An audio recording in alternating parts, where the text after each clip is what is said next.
वर्तमान एकीकृत भारत का गौरवशाली प्रतीत हो रहा है। कुछ ही क्षणों के पश्चात माननीय प्रधानमंत्री महोदय का यहां आगमन होगा।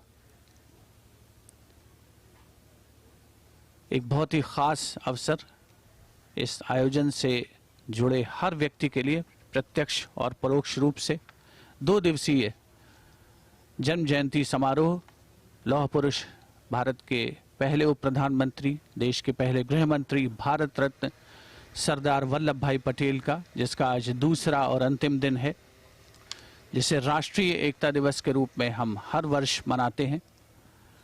माननीय प्रधानमंत्री महोदय का काफिला कुछ ही क्षणों के उपरांत यहां पहुंचने वाला है।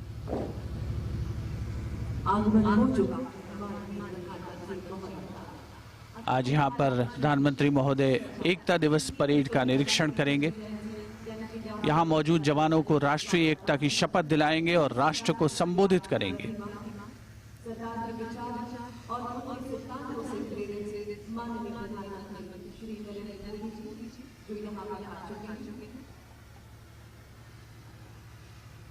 एकता दिवस परेड मुख्य आयोजन स्थल पर माननीय प्रधानमंत्री श्री नरेंद्र मोदी का आगमन,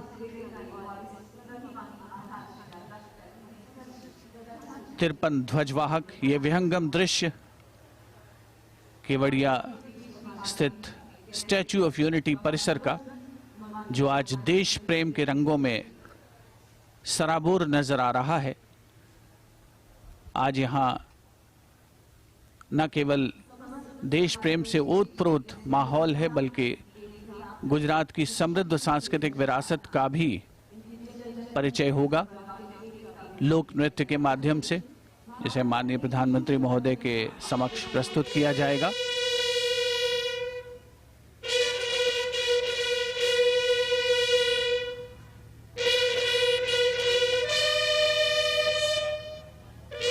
माननीय प्रधानमंत्री श्री नरेंद्र मोदी का स्वागत वरिष्ठ अधिकारियों द्वारा।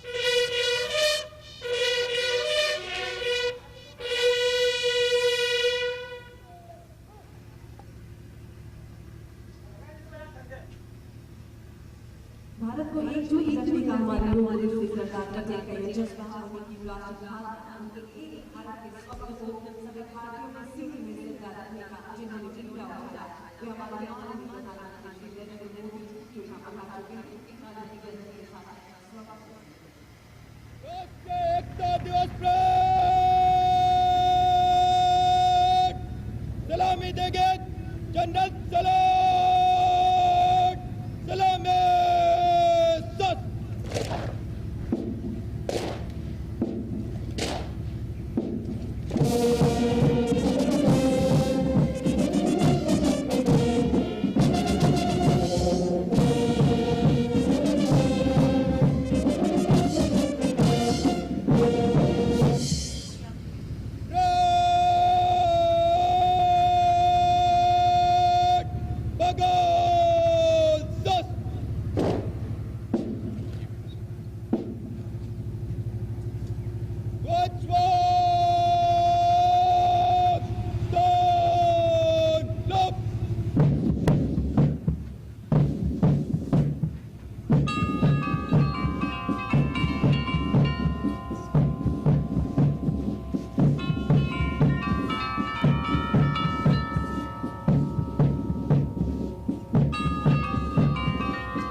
ध्वजवाहकों के हाथों में लहराते यह प्रत्येक ध्वज अपने आप में अनेकों वीर गाथाओं को समेटे हुए देश की एकता एवं अखंडता को बनाए रखने हेतु संकल्पित है।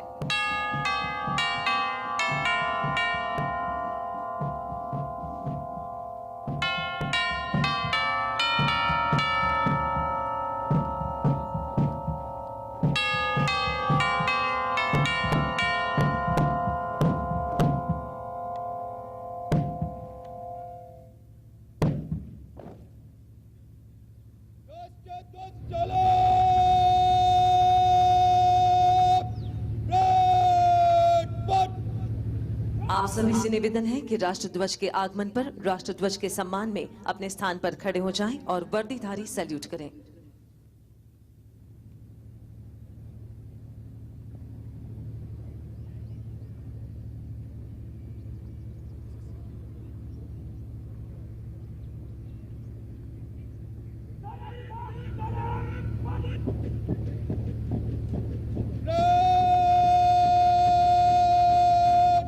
राष्ट्रध्वज को सम्मान देंगे।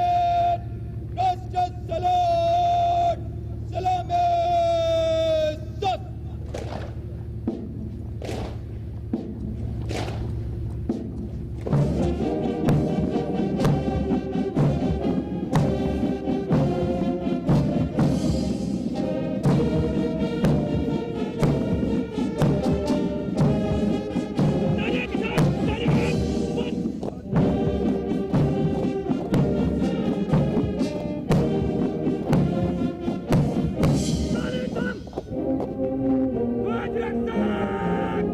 ध्वज का सम्मान देंगे। राष्ट्रीय सैल्यूट सलामी सत।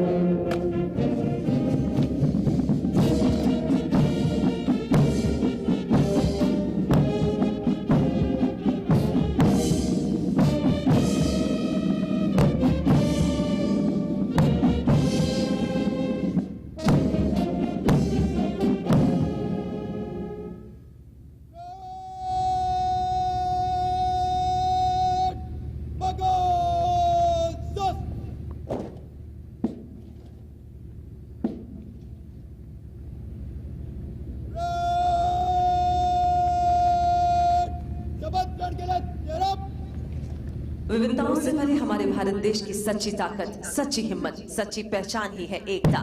एकता और अखंडता को मजबूत करना ये हमारा कर्तव्य है।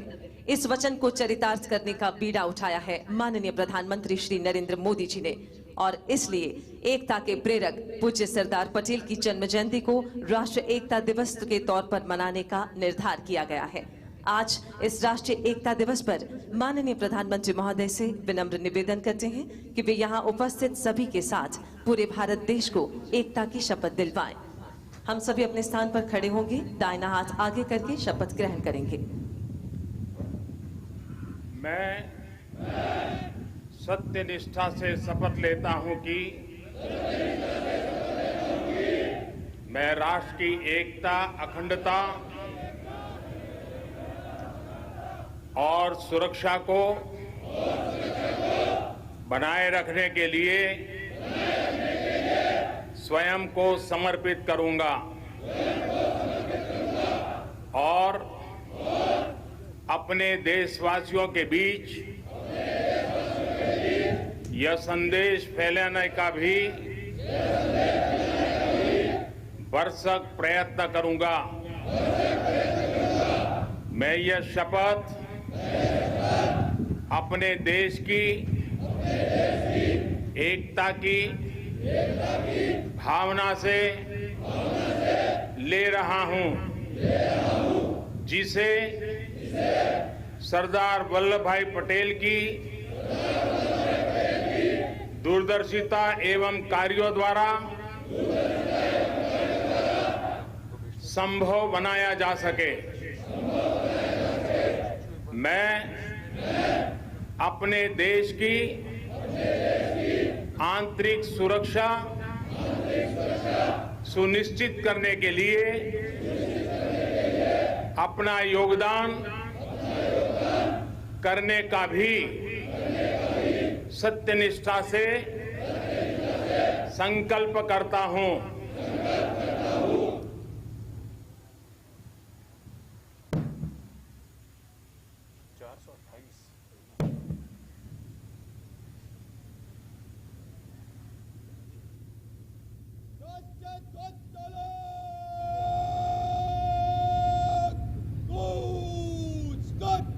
राष्ट्रीय ध्वज तालीम बाद दिशा बदल बाद बंद चल।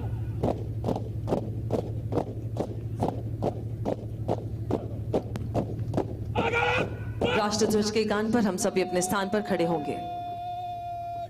राष्ट्र सलाम, सलामे सत।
राज्य पुलिस एवं सेंट्रल आर्म्ड पुलिस फोर्सेस के ये ध्वज सेवा, शौर्य, कर्तव्य निष्ठा, पराक्रम एवं शहादत का गौरव अपने में समेटे हुए है।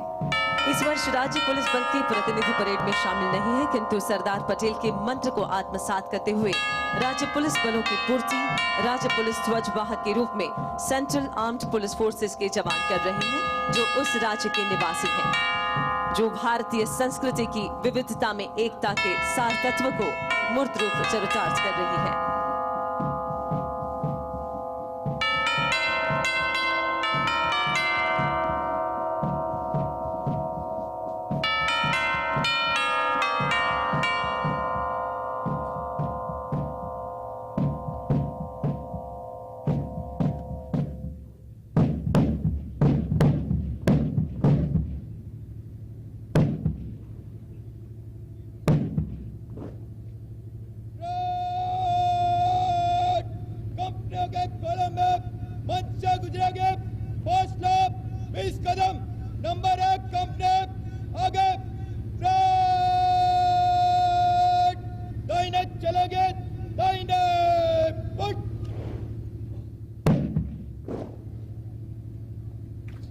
और अब पूज्य सरदार की अप्रतिम प्रतिमा के चरणों के समीप मां भारती के ये जाबाज रक्षक देश के प्रति अपने जुनून, शौर्य और अनुशासन से देश के प्रति अपना राष्ट्रभाव प्रदर्शित करेंगे।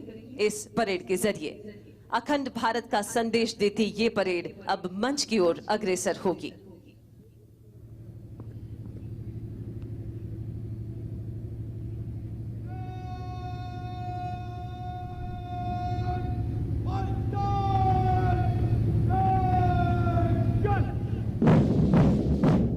राष्ट्रीय एकता परेड की अब हो रही है शुरुआत।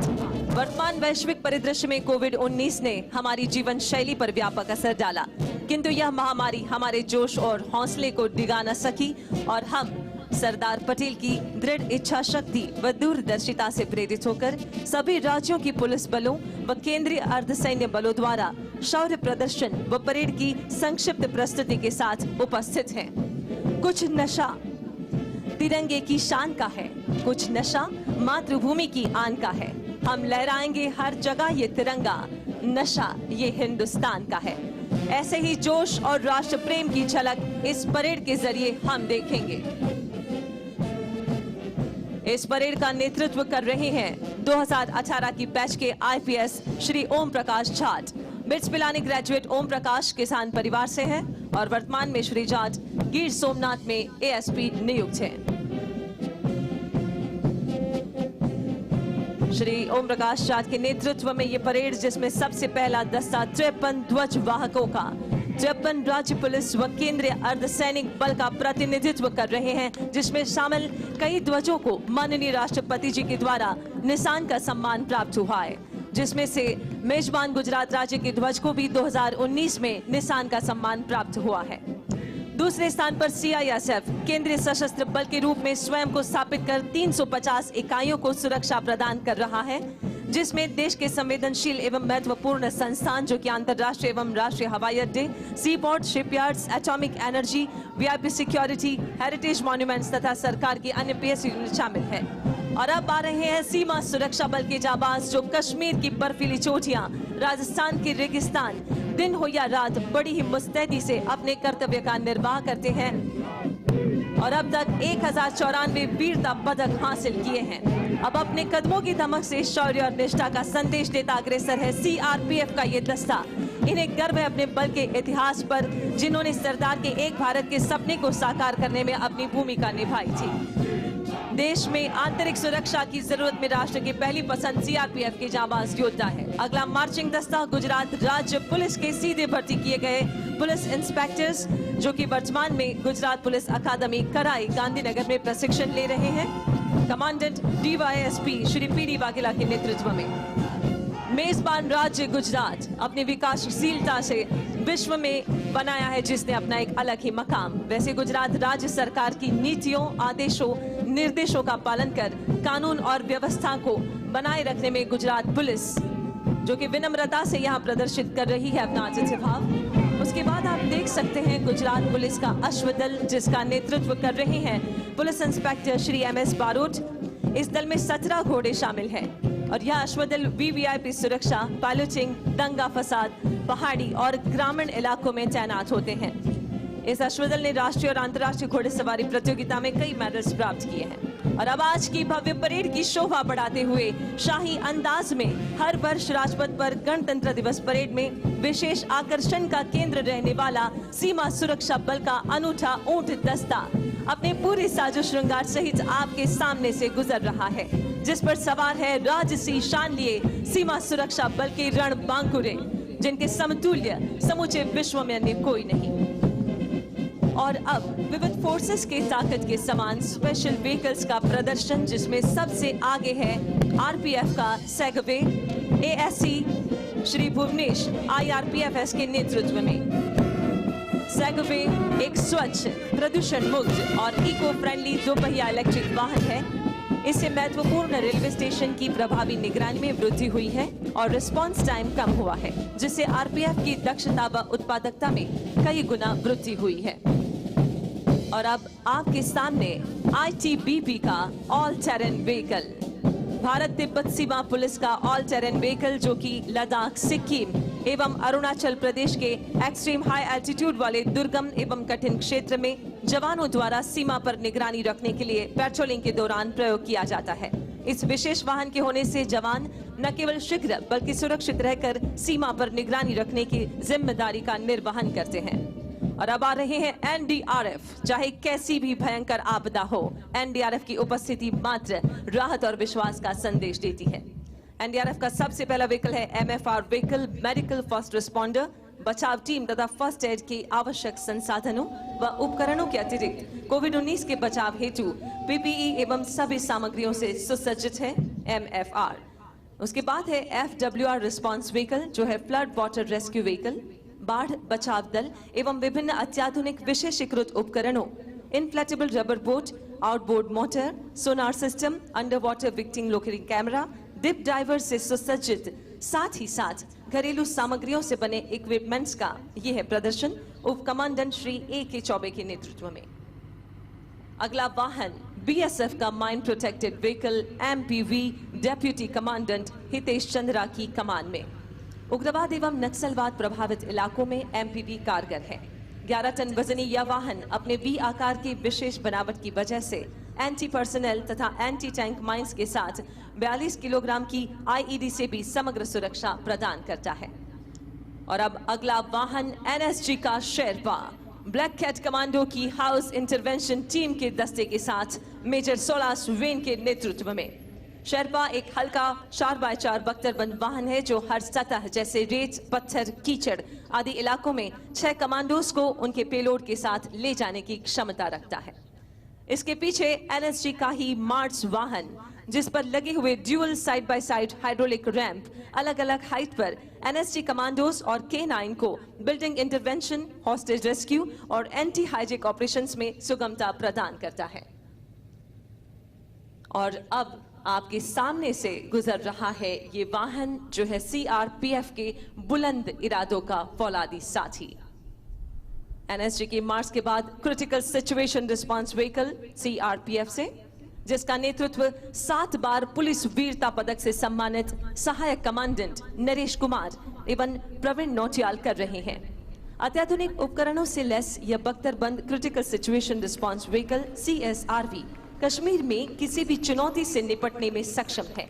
इसमें लगा thermal imaging camera, drone system, उपद्रवी भीड़ पर काबू पाने के लिए multi barrel launcher, LRAD, PTZ cameras तक हर जरूरत का उपकरण इस वाहन में उपलब्ध है। और ये है गुजरात पुलिस का BDDS व्हीकल। इस वाहन का उपयोग बॉम्ब डिस्पोजल ऑपरेशन के लिए किया जाता है तथा यह इंटरनेट सर्विलेंस सिस्टम और फ्लड लाइट्स लेस है। इस व्हीकल में सर्च इक्विपमेंट, सेफ्टी इक्विपमेंट और डिस्पोजेबल इक्विपमेंट है। बॉम्ब ऑपरेशन के दौरान सीनियर ऑफिसर्स अपने मोबाइल और ऑफिस में टीवी पर लाइव ऑपरेशन दुनिया में कहीं से भी देख सकते हैं। इस तरह का व्हीकल भारत में सर्वप्रथम गुजरात राज्य में अहमदाबाद शहर पुलिस BDDS स्क्वाड के पास है।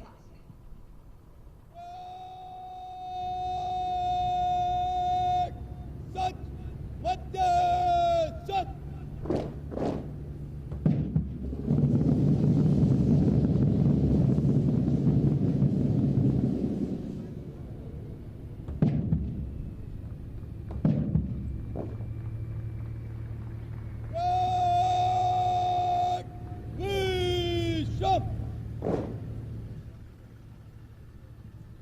तुम विविध रूप धरने वाली, विश्व सुख सुधा करने वाली, तुम पुरवाई तुम ज्वाला हो, वसुधा का रूप निराला हो।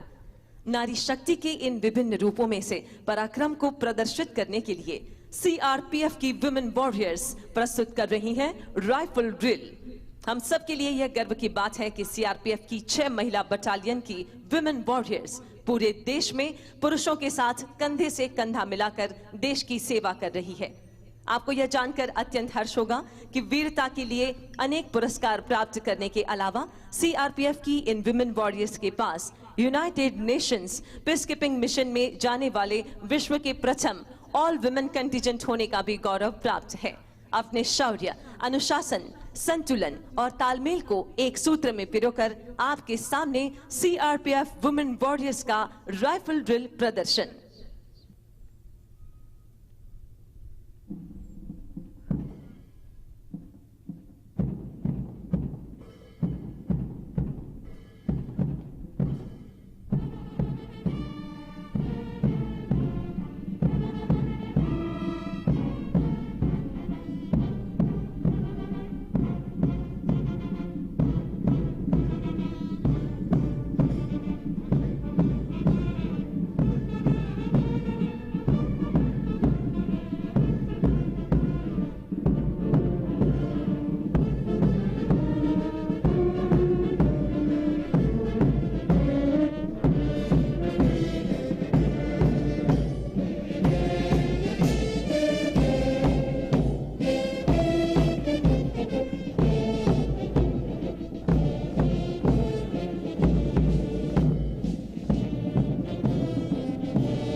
सीआरपीएफ की वुमेन वॉरियर्स अनुशासन और आपसी तालमेल से कंधे से कंधा मिलाकर किसी भी कार्य को बड़ी ही खूबसूरती और सरलता से किया जाता है, जिसका बेनमून उदाहरण था ये राइफल ड्रिल सीआरपीएफ की वुमेन वॉरियर्स के द्वारा।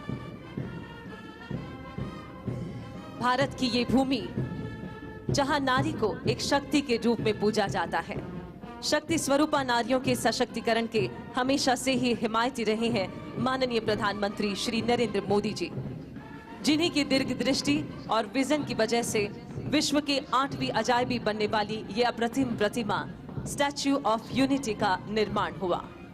सैद्धांतिक महत्व के साथ साथ प्रवासन के क्षेत्र के लिए भी ये स्थल माइलस्टोन बना है, जिससे यहाँ आसपास रहने वाले प्रजाजनों के जीवन में भी सुधार आया। और आज इस खास अवसर पे यहाँ आसपास बसने वाले आदिवासी लोग अपनी खुशी व्यक्त करना चाहते हैं इनके लोक नृत्यों के द्वारा। प्रकृति की गोद में बसने वाले ये साहसिक आदिवासी, जिनके नृत्य में भी साहस होता है, हाथ पकड़कर गति से घूमना और पिरामिड बनाना, ये इनकी नृत्य शैली है। पर कोविड-19 के संक्रमण को ध्यान में रखकर सोशल डिस्टेंसिंग और मास्क लगाकर ये नृत्य प्रस्तुत करेंगे। खेल युवा और सांस्कृतिक प्रवृत्ति विभाग गुजरात राज्य के द्वारा प्रस्तुति सांस्कृतिक कार्यक्रम की।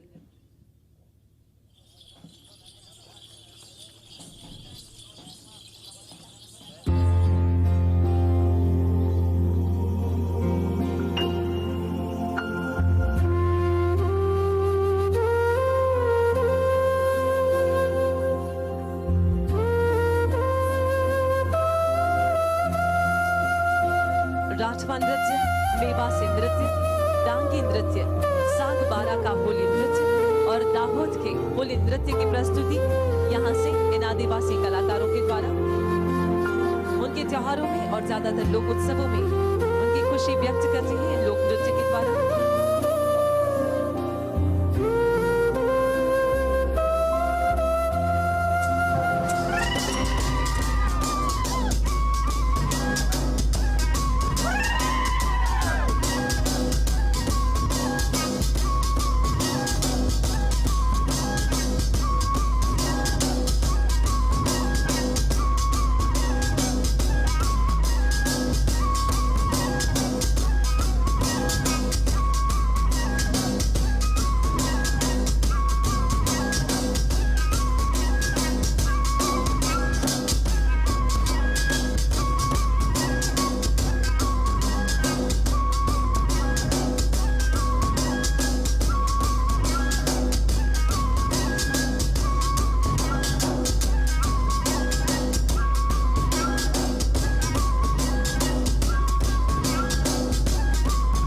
आदिकाल के घने जंगल और दुर्गम पहाड़ी प्रदेश के बीच रहने वाले आदिवासी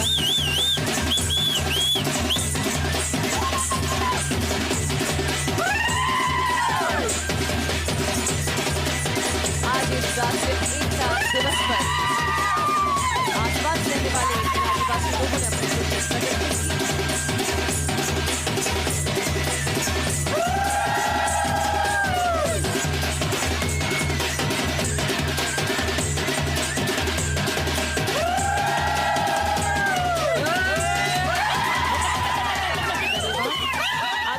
घने जंगल और दुर्गम पहाड़ी प्रदेश के बीच रहने वाले ये साहसिक आदिवासी गुजरात में रहने वाले आदिवासी समाज के लोग पारंपरिक और वैविध्य नृत्य के लिए प्रचलित हैं और यही विशिष्ट नृत्य हमने यहाँ पर देखा।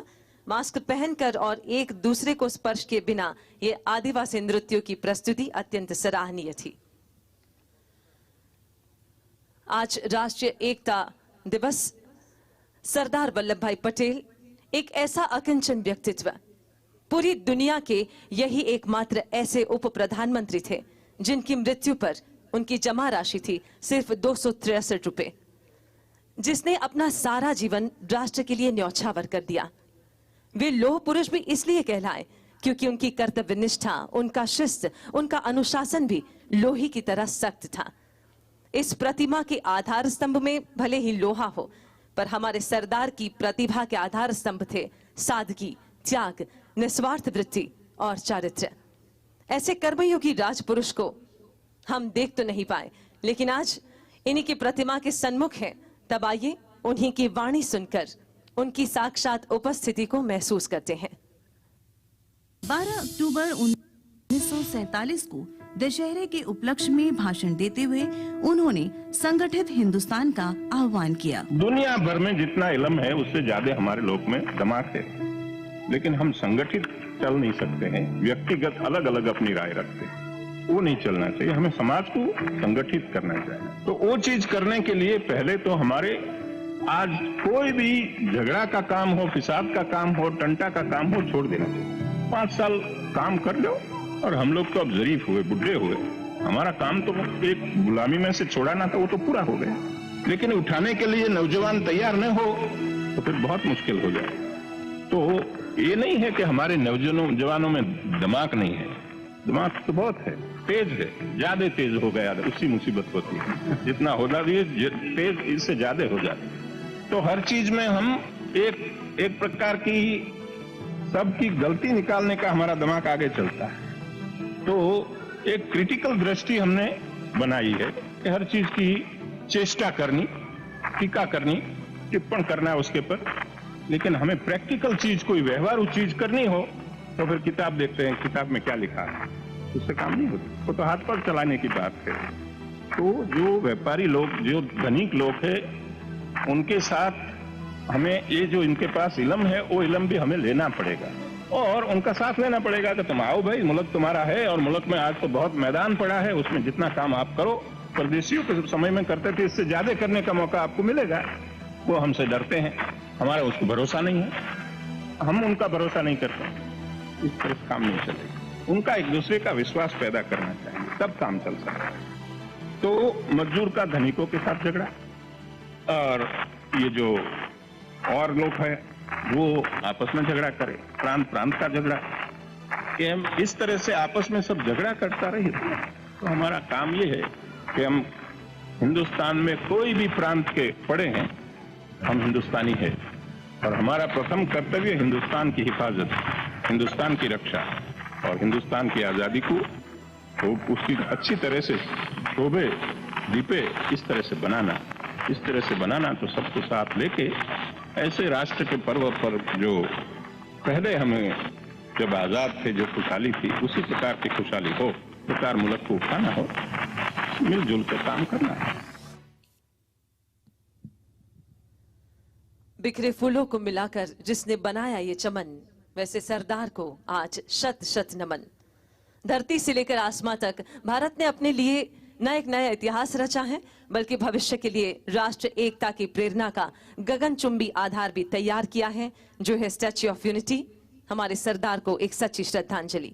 देश की एकता के प्रति जोश और उमंग से भरे आज के इस राष्ट्रीय एकता दिवस पर अब अगला जो क्षण है जो हम सभी के लिए बड़ा ही दिल धड़क और रोमांचक होने वाला है।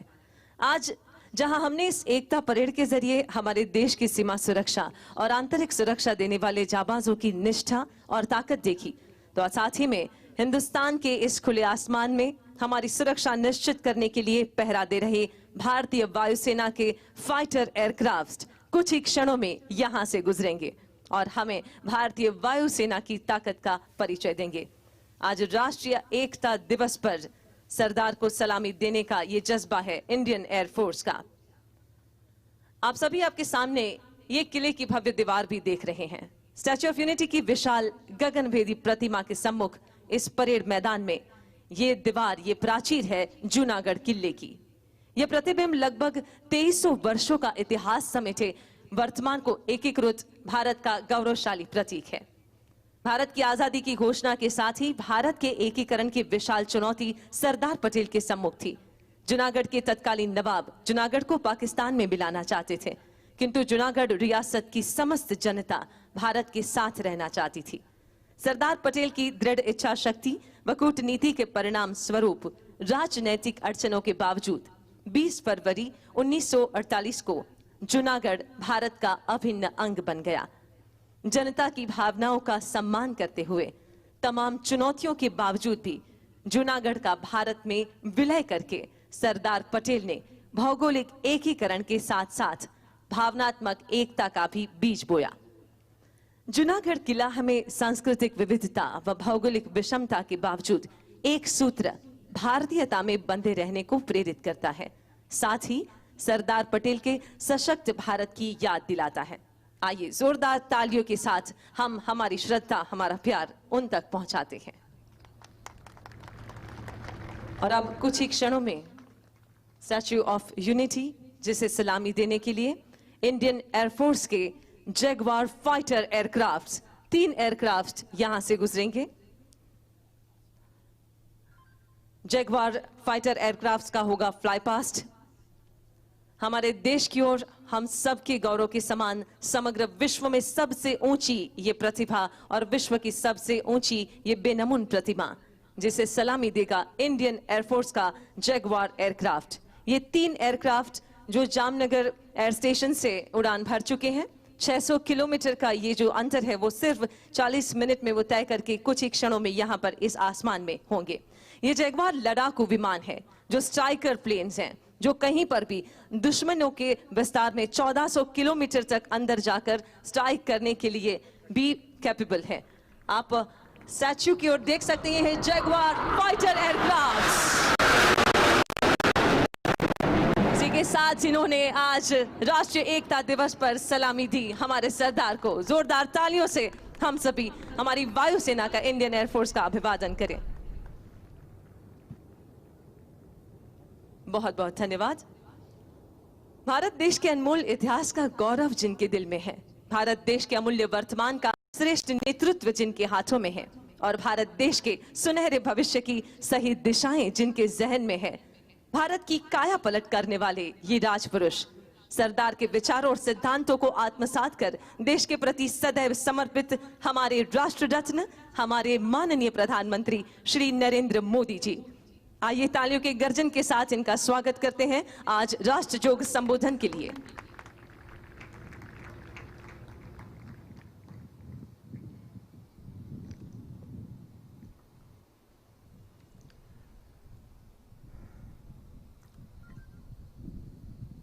हम सब ने अभी लौह पुरुष सरदार वल्लभ भाई पटेल की दूरदृष्टि से भरी हुई वाणी प्रसाद के रूप में प्राप्त की। मेरी बात बताने से पहले मैं आप सबसे भारत माता की जय का जयघोष कराऊंगा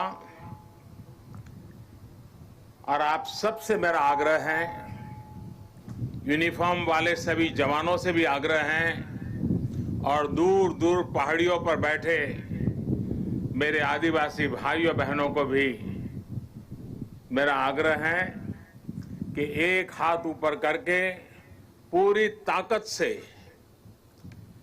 सरदार साहब का स्मरण करते हुए हम भारत माता की जय का घोष करेंगे।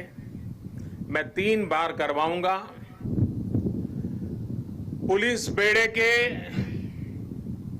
वीर बेटे बेटियों के नाम भारत माता की।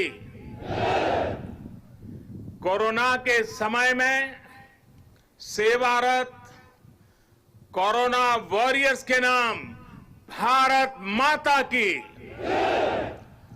आत्मनिर्भरता के संकल्प को सिद्ध करने में जुटे कोटि कोटि लोगों के नाम भारत माता की।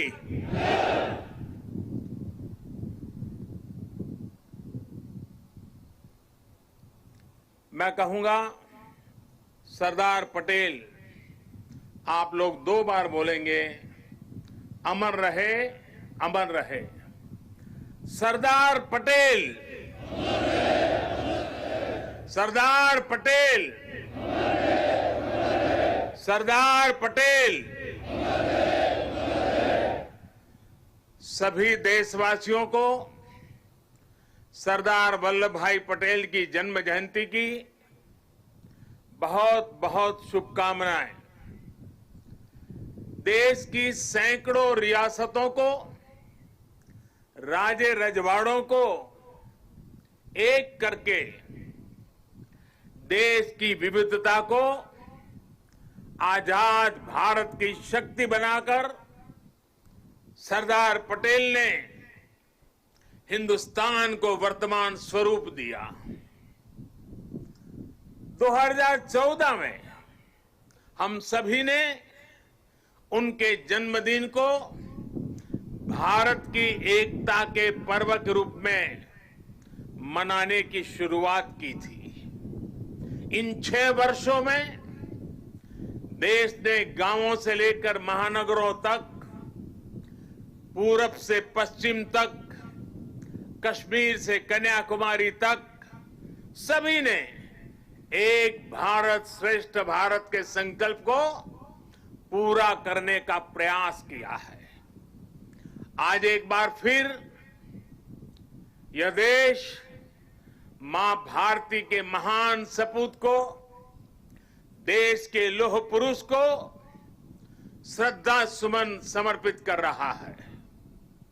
आज एक बार फिर यह देश सरदार पटेल की इस गगनचुंबी प्रतिमा के सानिध्य में, उनकी छाया में देश की प्रगति के महायज्ञ का अपना प्राण दोहरा रहा है। साथियों, मैं कल दोपहर ही केवड़िया पहुंच गया था और केवड़िया पहुंचने के बाद कल से लेकर अब तक यहां केवड़िया में जंगल सफारी पार्क, एकता मॉल, चिल्ड्रन न्यूट्रिशन पार्क, आरोग्य वन जैसे अनेक नए स्थलों का लोकार्पण हुआ है। बहुत ही कम समय में सरदार सरोवर डैम के साथ जुड़ा हुआ ये भव्य निर्माण एक भारत श्रेष्ठ भारत की भावना का, नए भारत की प्रगति का तीर्थ स्थल बन गया है। आने वाले समय में मां नर्मदा के तट पर भारत ही नहीं, पूरी दुनिया के टूरिज्म मैप पर ये स्थान अपनी जगह बनाने वाला है, छाने जा रहा है। आज सरदार सरोवर से साबरमती रिवर फ्रंट तक सी प्लेन सेवा का भी शुभारंभ होने जा रहा है। ये देश की पहली और अपने आप में अनूठी सी प्लेन सेवा है। सरदार साहब के दर्शन के लिए, स्टैच्यू ऑफ यूनिटी को देखने के लिए देशवासियों को अब सी प्लेन सर्विस का भी विकल्प मिलेगा। ये सारे प्रयास इस क्षेत्र में पर्यटन को भी बहुत ज्यादा बढ़ाने वाले हैं। इससे यहां के लोगों को, मेरे आदिवासी भाई बहनों को रोजगार के भी नए मौके मिल रहे हैं। इन उपलब्धियों के लिए भी मैं गुजरात सरकार को, गुजरात के सभी नागरिकों को और सभी 130 करोड़ देशवासियों को बधाई देता हूं। साथियों,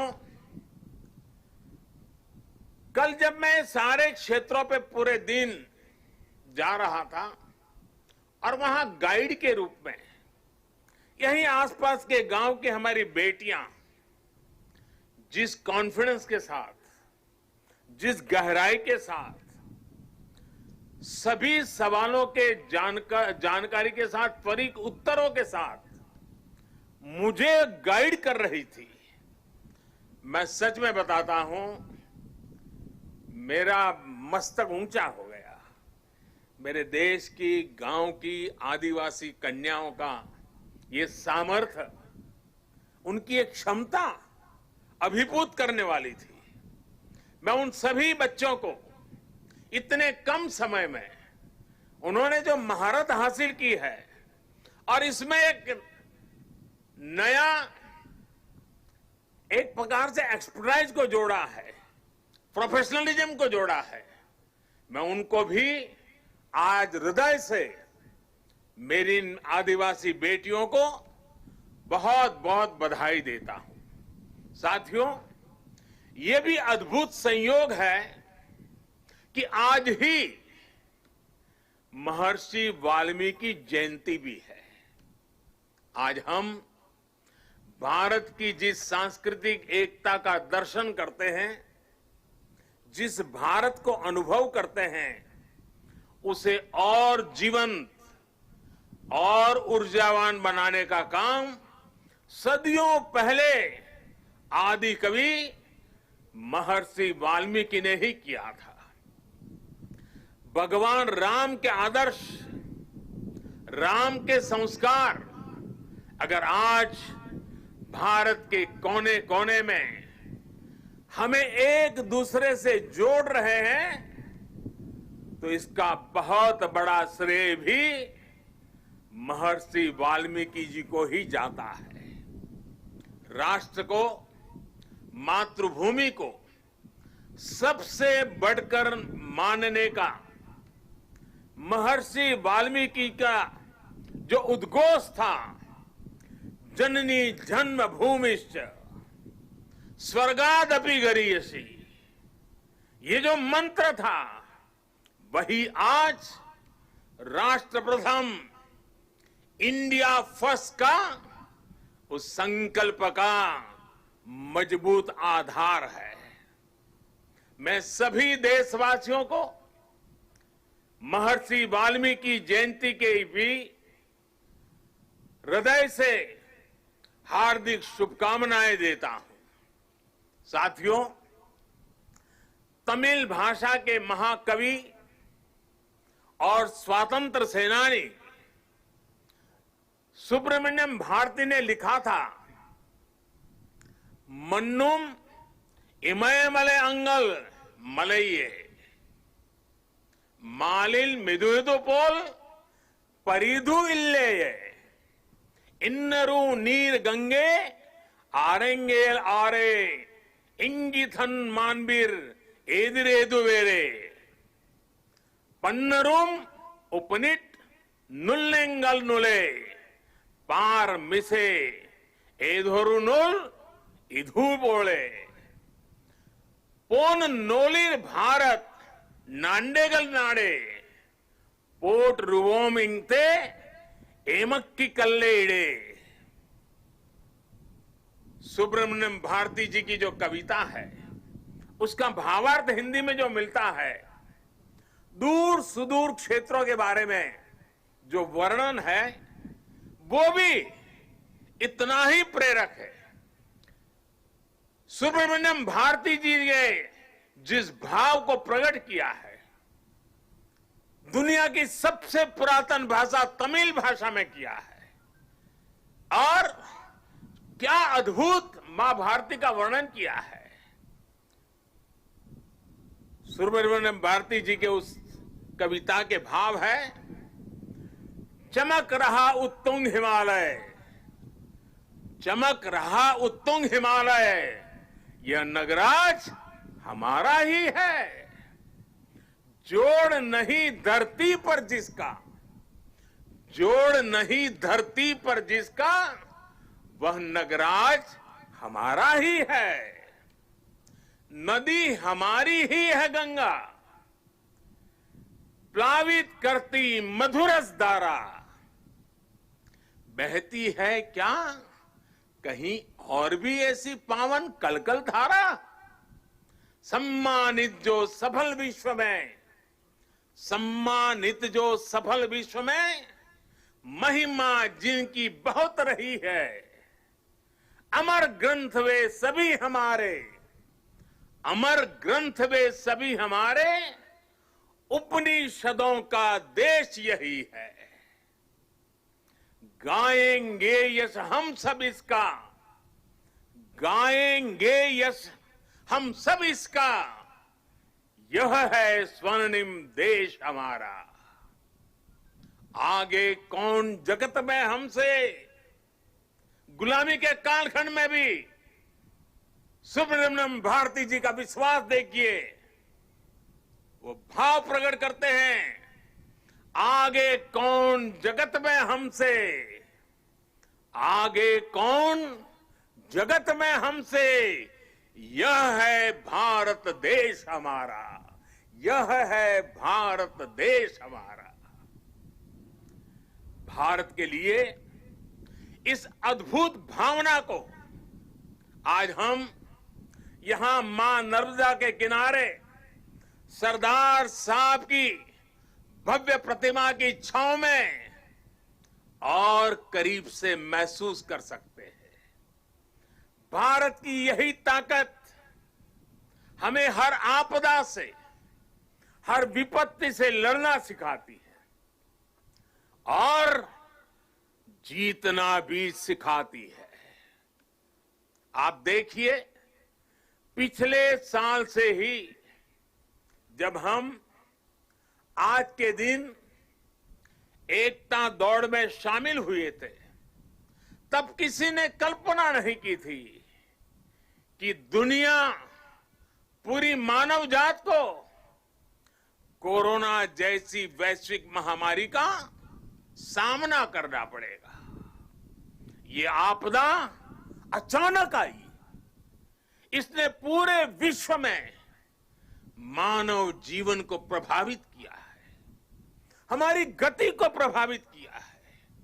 लेकिन इस महामारी के सामने देश ने, 130 करोड़ देशवासियों ने जिस तरह अपने सामूहिक सामर्थ्य को, अपनी सामूहिक इच्छा शक्ति को साबित किया है, वह अभूतपूर्व है।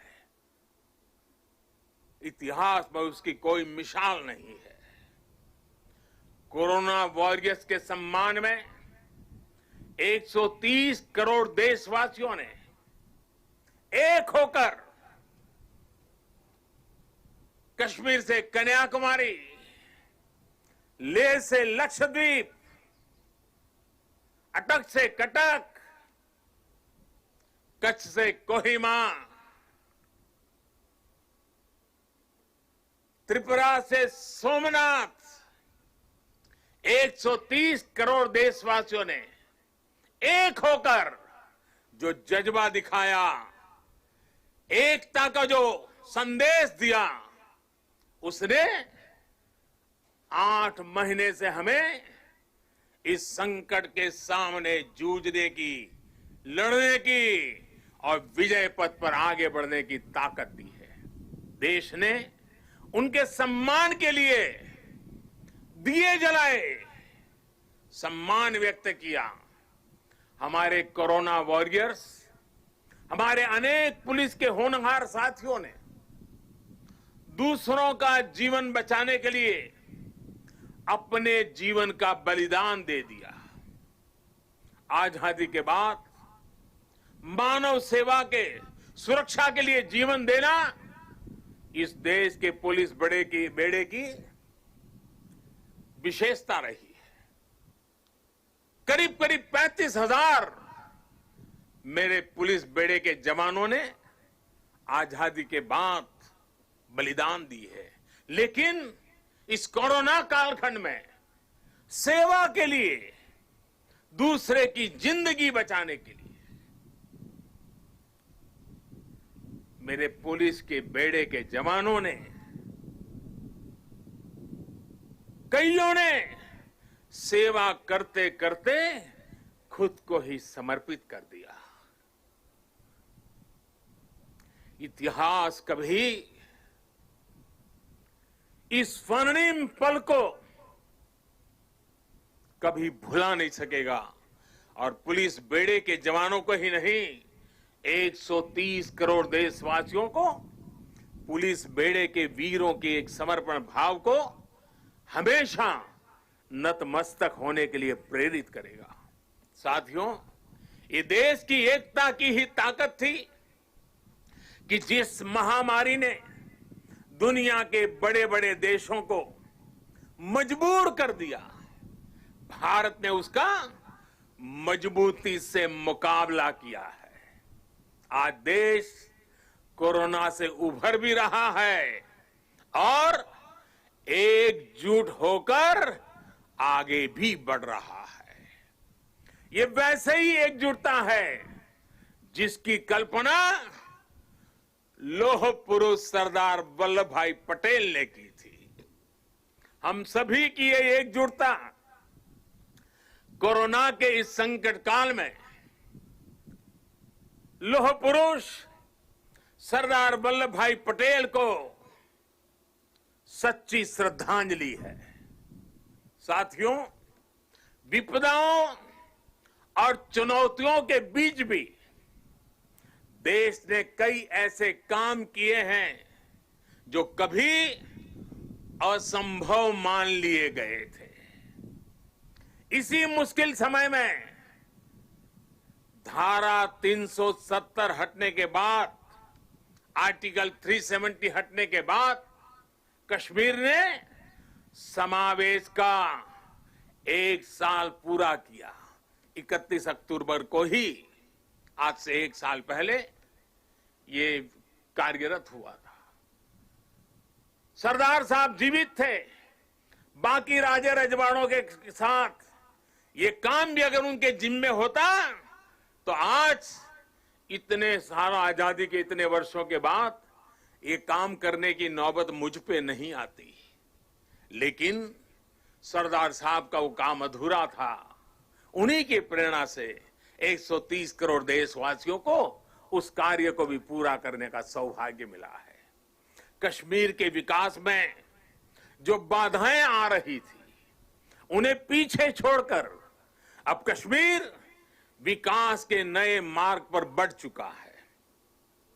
चाहे नॉर्थ ईस्ट में शांति की बहाली हो या नॉर्थ ईस्ट के विकास के लिए उठाए जा रहे कदम, आज देश एकता के नए आयाम स्थापित कर रहा है।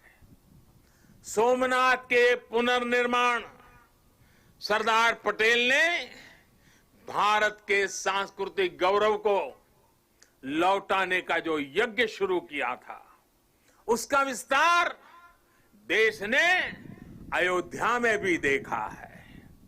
आज देश राम मंदिर पर सुप्रीम कोर्ट के फैसले का साक्षी बना है और भव्य राम मंदिर को बनते भी देख रहा है।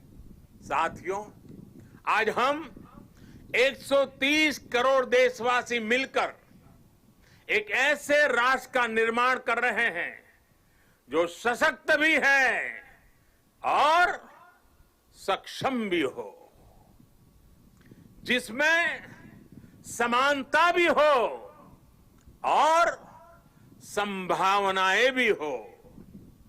सरदार साहब भी कहते थे, और सरदार साहब के शब्द हैं, दुनिया का आधार किसान और मजदूर है। मैं सोचता हूं कि कैसे किसानों को गरीब और कमजोर ना रहने दूं, कैसे उन्हें मजबूत करूं और ऊंचा सिर करके चलने वाला बना दूं। सरदार साहब का ये सपना था, वो कहते थे। साथियों, किसान, मजदूर, गरीब सशक्त तब होंगे जब वो आत्मनिर्भर बनेंगे, और जब किसान मजदूर आत्मनिर्भर बनेंगे तभी देश आत्मनिर्भर बनेगा। साथियों, आत्मनिर्भर देश ही अपनी प्रगति के साथ साथ अपनी सुरक्षा के लिए भी आश्वस्त रह सकता है, और इसलिए आज देश रक्षा के क्षेत्र में भी आत्मनिर्भर बनने की ओर बढ़ रहा है।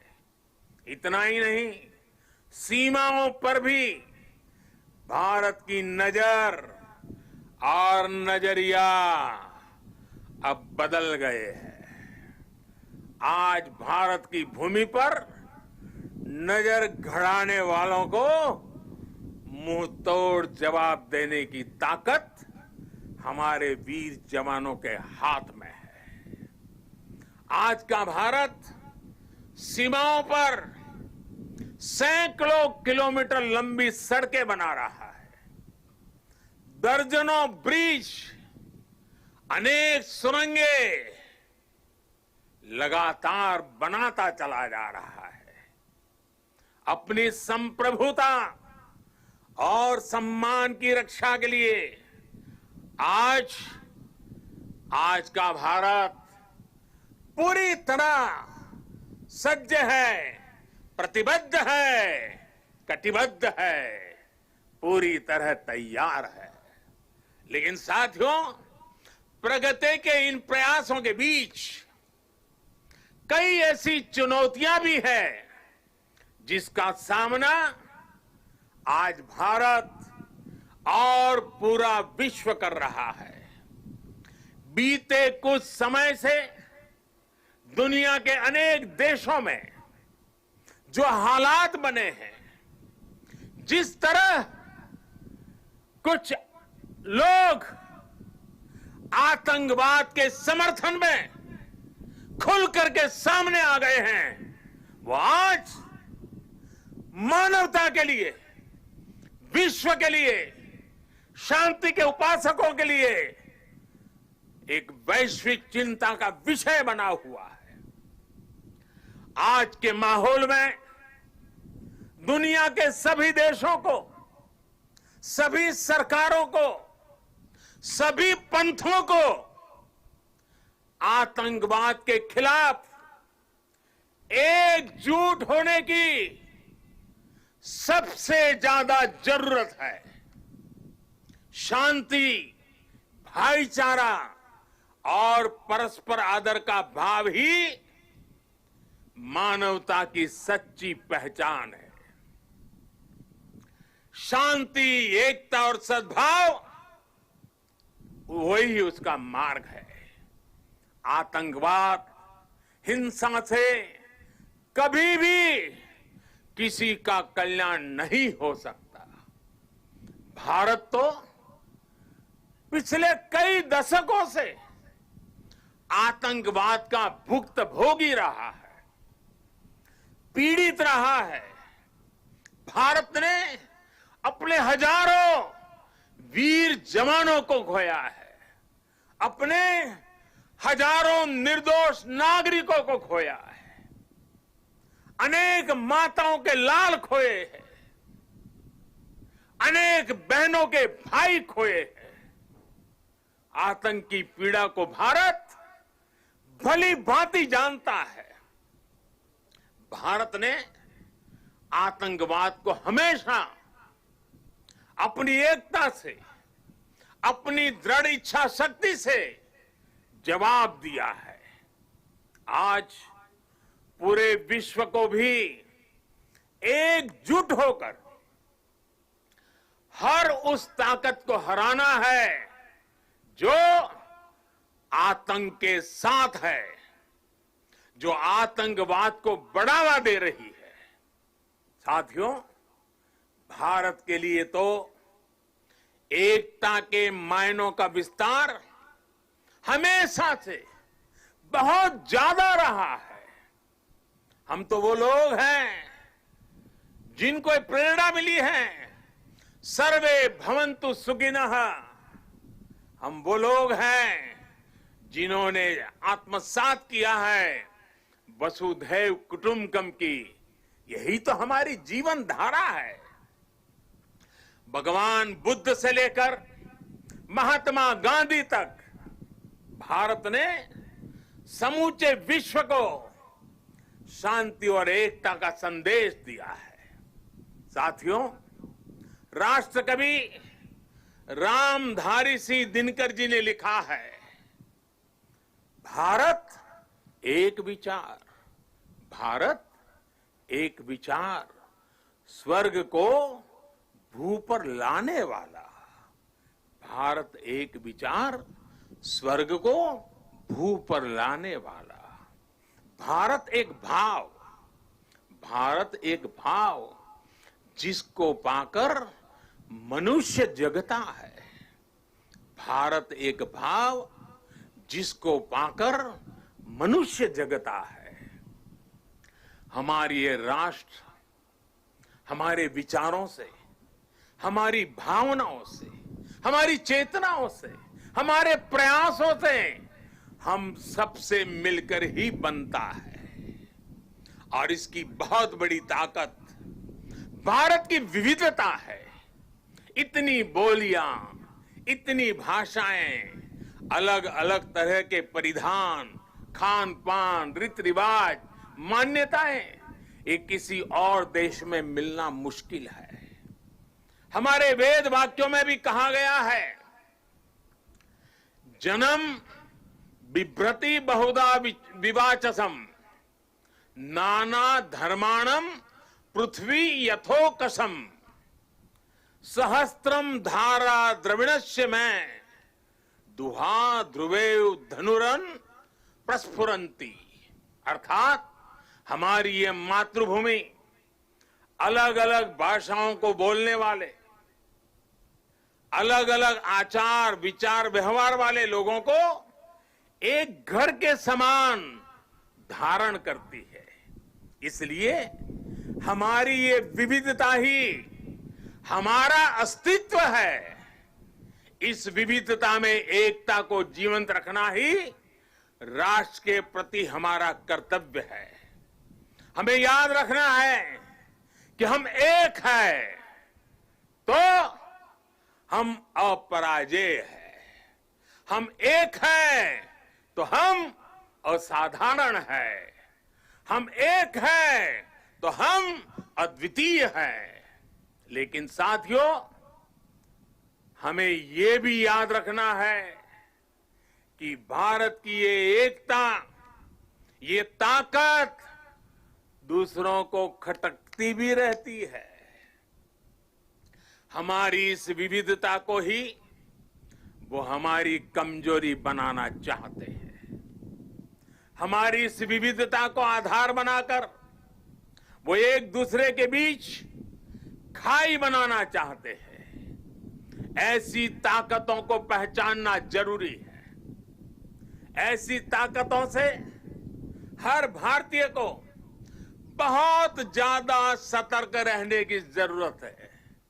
साथियों, आज यहां जब मैं अर्धसैनिक बलों की परेड देख रहा था, आप सभी के अद्भुत कौशल्य को देख रहा था, तो मन में एक और तस्वीर भी थी।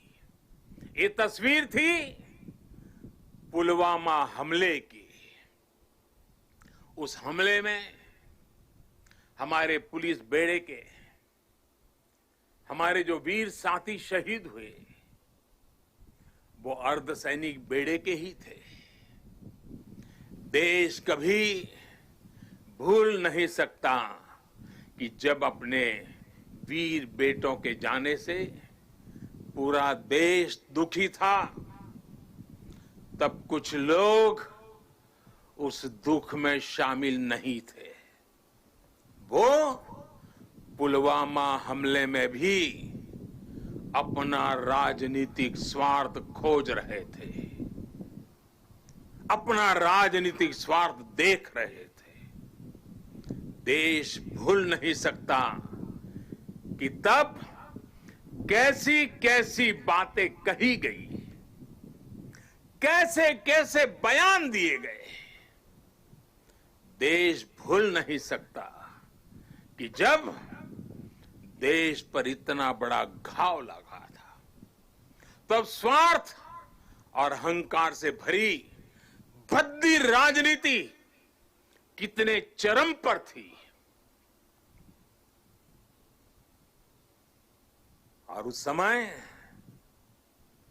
उन वीरों की तरफ देखते हुए मैंने विवादों से दूर रह करके सारे आरोपों को झेलता रहा, भद्दी भद्दी बातों को सुनता रहा।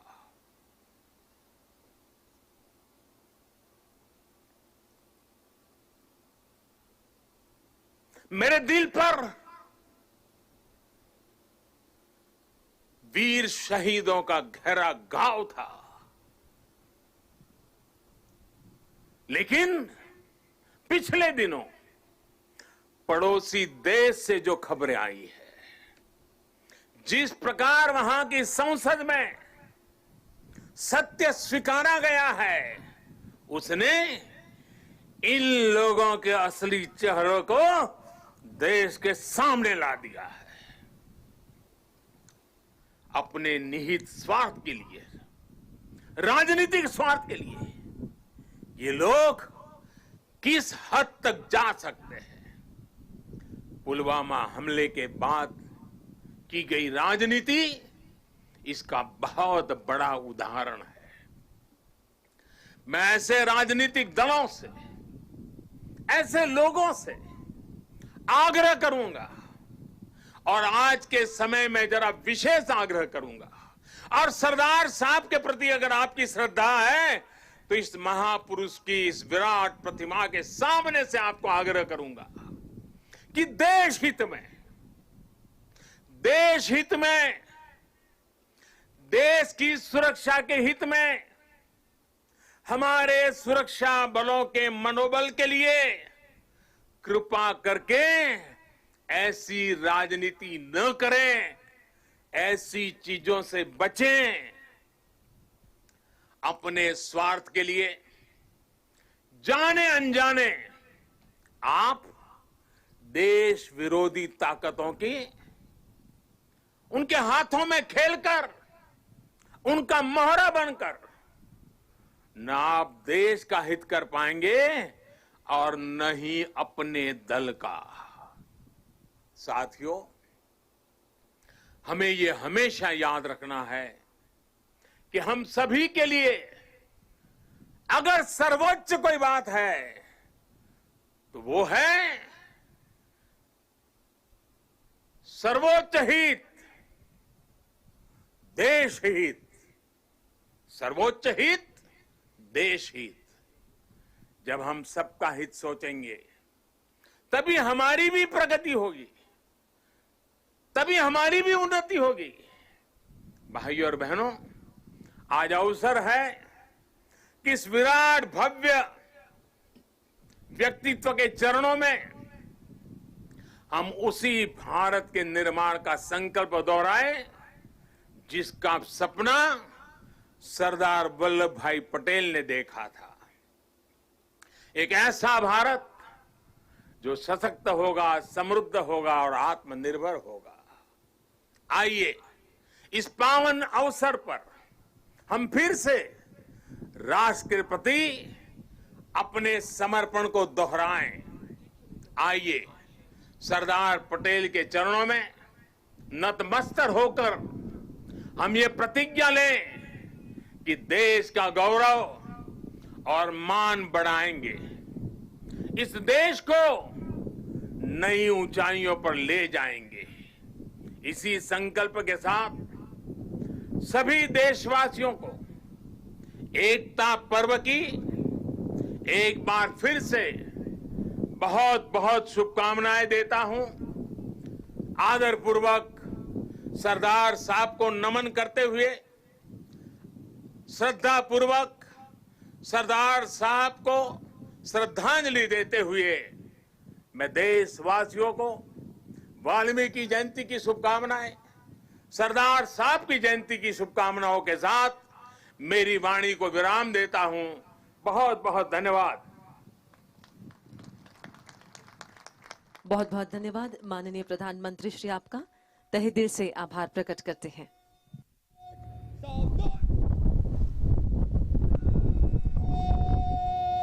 मुख्य अतिथि महोदय को हर्ष ध्वनि देंगे। मुख्य अतिथि महोदय की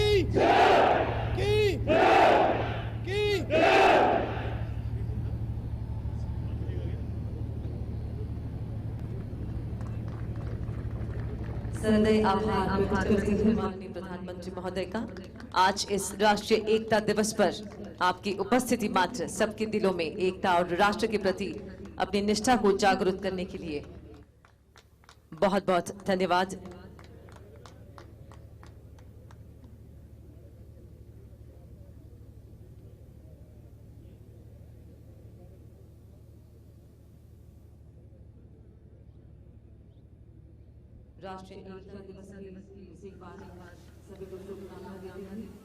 एकता दिवस परेड में माननीय प्रधानमंत्री शामिल हुए और उनका ओजपूर्ण संबोधन, उन्होंने सरदार पटेल के विचारों के साथ देश और दुनिया में वर्तमान में जो हालात हैं उन पर अपने विचार साझा किए। उन्होंने कहा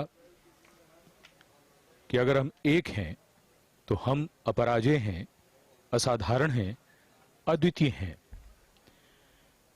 सरदार पटेल के ये विचार आज भी उतने ही प्रासंगिक, उतने ही जरूरी और अब माननीय प्रधानमंत्री यहां परेड ग्राउंड से प्रस्थान करेंगे।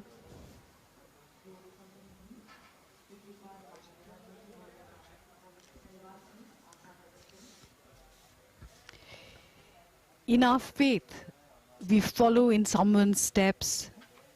In our faith, we leave footprints to guide others. This is the principle of discipleship.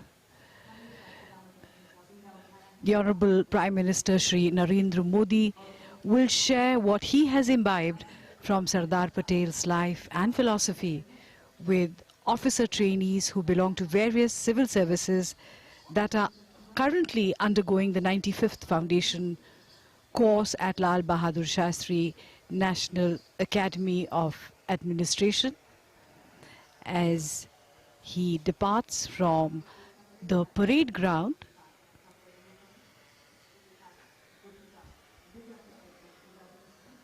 सबसे